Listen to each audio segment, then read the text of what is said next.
A Ponte Preta venceu, foi duro, foi terrível, precisou marcar 3 vezes para valer 1, mas ganhou o Jogo do Brasil de Pelotas. Veja. Contra o lanterna da competição, a Ponte Preta tinha a obrigação de conquistar mais uma vitória, jogando dentro de casa para se afastar ainda mais da zona de rebaixamento.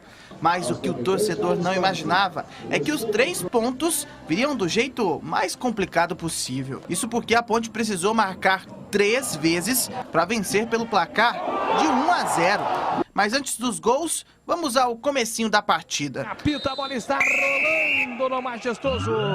Porque logo aos 2 minutos, Marco Júnior já deixou o torcedor empolgado nesse chute de fora da área.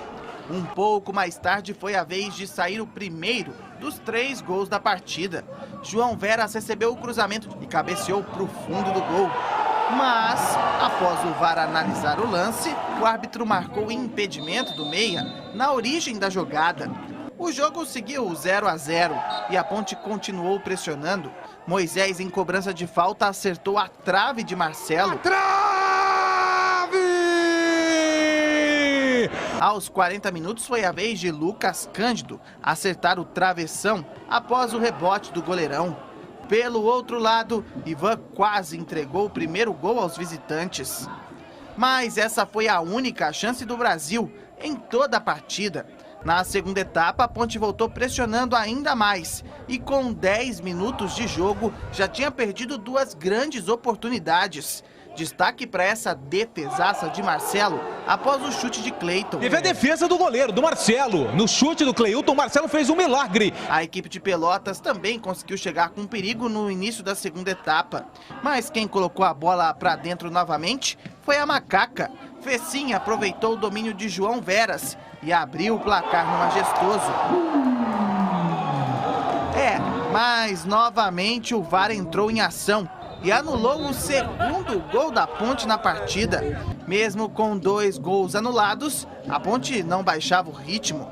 Em mais uma cobrança de falta, Moisés novamente parou em Marcelo. Com a partida indo para a reta final, a Ponte seguiu no tudo ou nada. Até que aos 49 minutos veio a recompensa. João Veras, de novo ele, aproveitou o belo cruzamento de Rafael Santos e dessa vez, na casinha! Pra valer, abriu o placar no Moisés Lucarelli. Verás que o filho teu não foge à luta, Ponte Preta faz o gol! Resultado final, Ponte Preta 1, Brasil de Pelotas 0. Apita o árbitro! O resultado deixa a Macaca na 13ª colocação e a 6 pontos na zona de rebaixamento. Um jogo que nós sabíamos que ia enfrentar o Lanterna, mas uma coisa que nós pedimos para ele é que nós não olhássemos a tabela. É jogo difícil, jogo perigoso, tanto é que a proposta do Brasil era jogar por uma bola, esperar no seu erro. E eu acho que o grande mérito dessa vitória foi que a equipe ela não desequilibrou. Ela manteve o foco, manteve a plataforma de jogo. Eu acho que isso foi de grande valia para você fazer esses 3 pontos numa vitória difícil como foi, mas muito merecedora do que aconteceu no jogo. A origem do gol!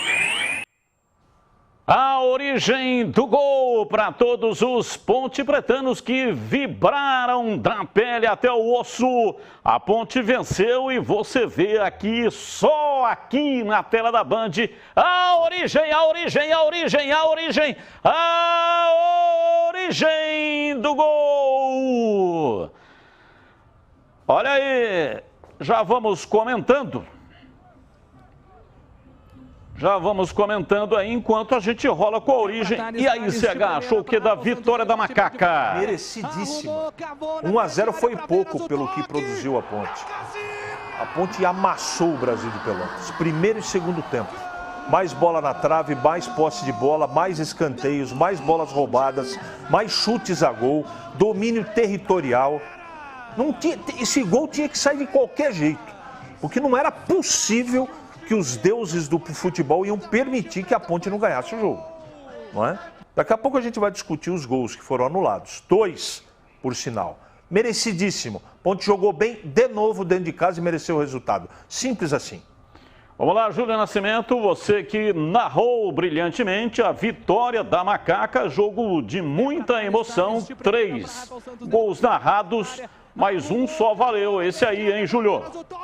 Pois é, né, e o Veras estava merecendo, né, Batista?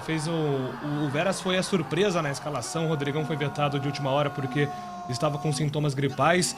O Veras fez o primeiro gol, uma jogada de centroavante, estava ali lutando e foi coroado depois no segundo tempo com um gol que foi muito importante para a tabela da Ponte, porque abre uma diferença de 6 pontos para a zona de rebaixamento. E a Ponte teve muito volume no jogo. O Ivan apareceu ali para fazer boas defesas também e algumas investidas da equipe do Brasil de Pelotas, mas foram 2 bolas à trave, 2 gols anulados, 2 grandes defesas do goleiro adversário. Então, em relação ao volume de jogo, a Ponte Preta foi superior e, na minha opinião, mereceu o resultado positivo. E para você, Tigrão, vitória da Macaca. Aliás, esse negócio aí de VAR aí é uma sacanagem com os narradores, né? O narrador, se ele não narra o gol, e aí depois o VAR confirma, fica estranho. Como é que ele vai narrar depois? Aí ele narra, esguela pra caramba, dá a emoção que todo narrador dá, aí o VAR anula. Ou seja, o serviço do cara foi inutilizado, pô. Aí o Júlio Nascimento teve que narrar 3 gols para valer 1. Eu vou te sugerir um negócio, você que é o responsável aí pela equipe, pelo trabalho todo. Faz o seguinte, quando tiver um lance aí que vai acionar a VAR, você bota a música, bota o hino do clube. É uma senha para o torcedor. Eu não narro o gol e nem deixo de narrar o gol. Eu ponho o hino. Quando o VAR definir, eu entro e narro ou digo que foi anulado. É isso mesmo. Aí você não faz as duas coisas ao mesmo tempo. É uma saída. E o torcedor vai enquanto está tocando o hino é porque eles estão vendo se o gol valeu ou não. Bom, brincadeiras à parte, porque isso aí não tem o que fazer, né? A Ponte, o Gilson e os seus comandantes, Gilson Klein, o treinador... Tigrão, só fazendo um agradecimento aqui, né, para a assessoria de imprensa da Ponte Preta. Os gols anulados, a assessoria de imprensa mandou para nós aqui, para nossa produção, os gols que foram anulados, os gols do VAR. Então tá ali o selo da Macaca, né? Muito obrigado, assessoria de imprensa da Associação Atlética Ponte Preta. Valeu, gente. Muito obrigado. Então, o Gilson e os seus comandados estão de parabéns, porque a Ponte administrativamente, não é segredo para ninguém, está uma confusão. Todo esse cenário aí político e pré-eleitoral e confusão e mais confusão e falta de dinheiro e falta de recursos. E o Gilson está levando o time à permanência. Ele vai levando, vai levando, vai levando. Chegou... Gilson Klein está me lembrando o Abel Braga, lembra? Em 2003. 2003. Uma situação muito parecida com essa. A situação, só que era a Série A, né? Era a Série A. Mas ele conseguiu... Abel Braga segurou na unha. Na unha. Ele conseguiu blindar o vestiário. Os jogadores entenderam a mensagem dele. Teve greve de silêncio, teve isso, teve aquilo. E a Ponte chega aí ao 32º ponto. Para mim está 12, né? 4 vitórias em 12 jogos. E o mais importante de tudo, dos últimos 7 jogos no estádio Moisés Lucarelli, a Ponte ganhou 6, empatou 1 e foi o derby. E sempre é um jogo atípico, onde nenhum dos dois lados sequer computa pontos no planejamento do campeonato, porque é um jogo diferente. Empatou e ganhou os outros 6. É a terceira melhor mandante da Série B. Então vai se descolando lá do bloco de baixo. Não está nada garantido ainda, mas a cada vitória assim, a cada vitória heróica, como aquela lá em Ponta Grossa, a torcida vai ganhando um pouco mais de confiança, a tensão vai diminuindo e não é fácil, nesse contexto todo, nesse cenário todo que a Ponte está vivendo, o treinador conseguir separar, né? Blindar o vestiário. Então ele está de parabéns, o time assimilou, um time guerreiro, time com volume de jogo, um time com muita determinação, um time que passou a correr mais do que corria quando o Gilson chegou, que era um time muito mal preparado fisicamente, e aí consegue ir se aproximando da permanência, o que é aquilo que a torcida quer. Rapidamente, aqui o CH, os gols impedidos ali da Macaca. O que você achou? Eu achei que está uma rigorosidade enorme contra a Ponte. Aliás, quase um corporativismo dos árbitros em relação a depois das reclamações da Ponte na CBF justas. Esse eu não tenho conclusão, porque não teve linha, teve um repeteco só. Olhei pela televisão, eu não cheguei a nenhuma conclusão nesse lance. Eu não sei o que ele marcou. Mas a bola bateu no ombro do jogador do Brasil de Pelotas.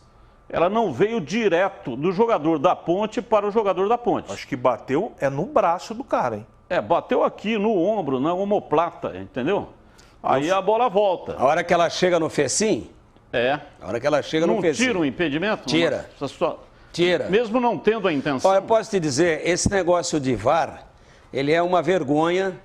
Infelizmente, o Brasil não sabe usar a ferramenta, o futebol brasileiro, ou não sabe ou usa com má intenção. Eu não vou afirmar isso aqui, porque eu não tenho provas materiais. Mas é ou uma coisa ou outra. Volto a dizer, não estou afirmando. E o segundo gol, cara, agora, já que é para ter todo esse rigor... uma linha grossa assim no segundo gol. Uma linha grossa assim atingindo o bico da chuteira. Nosso ouvinte isso na origem do lance, né? Nosso ouvinte que alertou essa coisa da linha grossa, linha fina. Eu não estava atento a isso, isso é verdade. O João Veras, se tivesse ido na pedicure, não teria ficado impedido, porque ficou a unha, né? Então, tem que parar com esse negócio aí. Ou aplica com esse rigor para todo mundo. O que não pode é ter critérios absolutamente distintos, diferentes e dentro da conveniência.